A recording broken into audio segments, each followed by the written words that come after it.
LG 에너지 솔루션과 삼성 SDI가 영위를 하고 있는 사업 중에 이미 전기차 배터리 사업이 거의 80에서 90%고 그 다음 ES 사업이 10%. ESS 성장폭이 증가하고 있나요? 라는 질문 맞습니다. 네. 전기차의 감소폭보다 ESS의 성장폭이 크면 양극재 대형주들 가장 제가 기대를 하고 있는 게 요거를 수주를 받으면은 2차 전지 관련 종목들은 분명히 올해 하반기에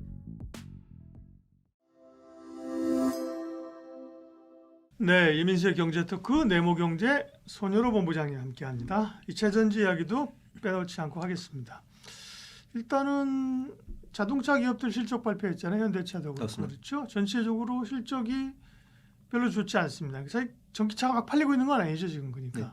그래서 엄밀히 이제 정의를 해야 되는데 네. 전기차 시장은 성장을 하고 있느냐라는 거는 연 단위로 보면은 성장을 하고 있는 게 맞는 것 같습니다. 근데 이걸 분기 단위로 쪼개면은 성장을 하는 구간도 있고 성장을 못하는 구간도 있고 근데 그 이유가 보조금 이슈도 있고 뭐 전쟁 뉴스도 있고 유가 이슈도 있으면서 복합적으로 좀 변하고 있는 것 같습니다. 그래서 지금 이 자리에서 전기차는 성장을 했냐라고 물어보시면 저는 성장했다라고 이야기할 거고요. 그럼 얼마나 성장했냐라고 하면은 우리가 기대하는 것만큼은 성장을 못하고 있다. 그래서 지금도 막 반도체는 뭐 전년 동기 실적이 막 100%, 150% 나오고 있는데 전기차 같은 경우 실적이 잘 나왔지만 실적 증가폭은 10%가 안 되고 오히려 현대차 같은 경우는 테슬라랑 비아디한테 조금 뺏겼습니다. 그래서 제가 만약에 대한민국 국적을 떼고 2차 전지를 말해보라라고 하면은 막 신나서 말을 하겠죠. 근데 이제 가슴에 이제 태극마크를 딱 붙이고 나면 아쉽다. 왜냐면 현대차가 판매하고 있는 것도 하이브리드 차량은 잘 팔렸는데 전기차는 감소했고요. 그 다음에 이제 유럽 같은 경우도 전기차 판매가 증가했고 우리나라도 전기차 판매 증가했고 미국은 감소했습니다. 그 다음 중국도 증가했고요. 그러면 이제 유럽 같은 경우는 전기차 보조금이 소폭이나마 부활했고 그 다음에 우리나라 같은 경우는 옛날만큼은 아니지만 사실 이것도 우리 구독자분들께 여쭤보고 싶은 게 우리나라가 정말 이 나라한테 이 전기차를 구매하는 구매자한테 보조금을 지급하는 건 좋은데 그게 다 결국 세금이잖아요. 그러면 세금을 걷어서 전기차 보조금을 하는데 보조금을 그냥 뭐 100만 원, 200만 원 주는 게 아니고 막 1000만 원씩 줬다가 이제 이걸로 세수가 많이 펑크가 나니까 이제 뭐 200, 300달이 한 다음에 이제는 이제 지자체한테 맡기는 그런 상황이고 그다음 유럽 같은 경우도 보조금이 없다가 보조금이 생기면서 이제 판매가 증가하는 모습. 그다음 우리나라 같은 경우도 전기차 판매 대수가 증가했는데 열어보니까 비아디랑 테슬라가 맹공을 하고 있고 그 다음에 테슬라 같은 경우도 실적 발표했는데 많이 안 좋게 그렇죠. 나왔습니다. 네. 그래서 우리가 생각했던 게 정말 이 업황이 잘 나간다고 하면은 수요 증가에 따라서 가격이 올라가야 되는데 수요는 늘고 있는데 공급이 너무 넘치다 보니까 가격이 떨어지는. 그래서 일론 머스크 CEO가 그랬잖아요. 우리는 뭐 기술력으로는 전혀 뭐 꿀릴 게 없는데 이 비아디를 견제하고 약간 시장을 좀 점령하기 위해서 가격을 낮추는 거다. 근데 가격을 낮췄으면 실적이 잘 나와야 되는데 실적이 안 나온다는 거는 일론 머스크 CEO의 전략이 조금 안 맞아 들어갔다. 근데 지금 보면은 2차 전지라고 검색을 하면은 정말 리포트를 못 본 지 한 달 넘은 것 같습니다. 근데 전기차라고 검색을 하면 리포트가 좀 나오고요. 그 다음에 ESS라고 검색을 하면은 리포트가 제법 많이 나옵니다. 그래서 내가 만약에 단기적인 변동성을 선호한다라고 하시면 ESS 쪽 보시면 좋을 것 같고, 저는 안정적인 종목을 원합니다라고 하시면은 뭐 완성세라든가 아니면 양극재 대형주들 이런 쪽이 좀 유효해 보이지 않나 그렇게 좀 판단하고 있습니다. 네. 2차 전지가 이제 전기차 쪽은 캐징으로 완전히 벗어났다고 보기 어려운 건죠. 근데 이제 주목하고 있는 건 어쨌든 간에 ESS잖아요. ESS에서는 이제 실적들이 좀 잡히고 있는 건가요? 일단은 요 박사님의 질문도 ESS 성장폭이 증가하고 있나요? 라는 질문 맞습니다. 네.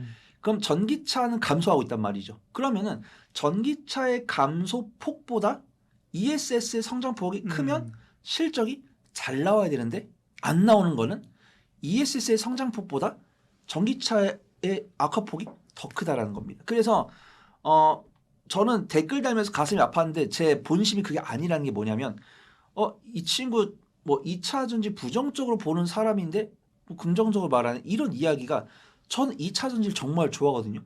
2차 전지를 정말 좋아하는데 구독자분들께 팩트를 그러니까 계산기를 두들긴 결과를 말씀드려야 되기 때문에 이런 말씀 드린 겁니다. 그래서 이 LG 에너지 솔루션과 삼성 SDI가 영위를 하고 있는 사업 중에 이미 전기차 배터리 사업이 거의 80에서 90%고 그다음에 ES 사업이 10%, 그다음에 지금 LG 에너지 솔루션 같은 경우는 한 15%까지 온 다음에 5월의 연말까지 30%로 확대하겠다고 했습니다. 그러면은 LG 에너지 솔루션에서 ESS 사업을 증가를 하고 시키고 있는데 전기차 이 판매량이 감소하고 있으니까 절대적인 실적은 감소하고 있는 본업으로 인한 그 다음에 그나마 LG 에너지 솔루션이나 삼성 SDI가 북미 ESS에다가 투자를 하다 보니까 미국으로부터 AMPC 첨단 제조 세액공제를 돌려받다 보니까 흑자로 전환되는 부분들입니다. 근데 실적은 본업은 다소 좀 아쉽더라도 미국으로부터 AMPC 수령하면서 흑자로 나오고 있는데 제가 이렇게 긍정적으로 말씀을 드리지만 투자분들께서 아직 자세를 고쳐잡지 않으셨고 근데 제가 한 달에 한 번씩 나오는데 만약에 외국인과 기관이 꾸준하게 들어오면은 제가 2차 전지를 지금 당장 강하게 매수하자 이렇게 말씀드리겠죠. 근데 지금 보면은 외국인과 기관도 긍정적인 뉴스가 나왔을 때 개인이 안 들어오면은 들어옵니다. 근데 이 긍정적인 뉴스가 나왔을 때 개인이 들어오면은 외국인과 기관도 안 들어와요. 근데 지금 잘 보면 제가 LG 에너지 솔루션 외국인 보유 비중이 안 늘고 있는데 삼성 SDI, 포스코딩스, 에코프로 BM 이런 종목들은 외국인의 보유 비중이 늘고 있습니다. 근데 주가는 안 떨어지고 있어요. 그러면 이 말은 외국인과 기관이 이 2차 전지 관련 종목들에 대한 매수 의향은 있는데 공격적으로 매수할 의향은 없다. 주가를 부양시킬 생각은 없다. 근데 개인이 손절하겠다고 한다면 그 물량은 받아주겠다. 그러면 지금 영상을 시청하시는 구독자분들께서 저는 완성셀이랑 양극재 한 3에서 6개월 보고 모아가겠습니다. 이러신 분들께는 권해드리고 저는 완성셀과 2차 전지로 이제 완성셀과 양극재로 2주 안에 10% 수익을 보고 싶습니다. 이러신 분들 조금만 기다리시고 난 2차 전지로 뭐라도 수익을 내고 싶다라고 하면은 장비나 LFP나 전고체나 뭐 리튬 아니면 ESS 부품주들 이런 것들로 수급 돌 때 마켓 타이밍을 잡는 그런 매매가 유효해 보인다. 말씀 좀 드리도록 하겠습니다. 네. 그러게요. 뭐 2차 전지뿐만 아니라 시장이 함께 좀 부정적 영향을 받고 있으니까요. 그러면 일단 LG엔솔은 실적 발표했죠. 됐습니다. 네, 결국 이제 셀 3사들은 현안이 지금 실적이죠.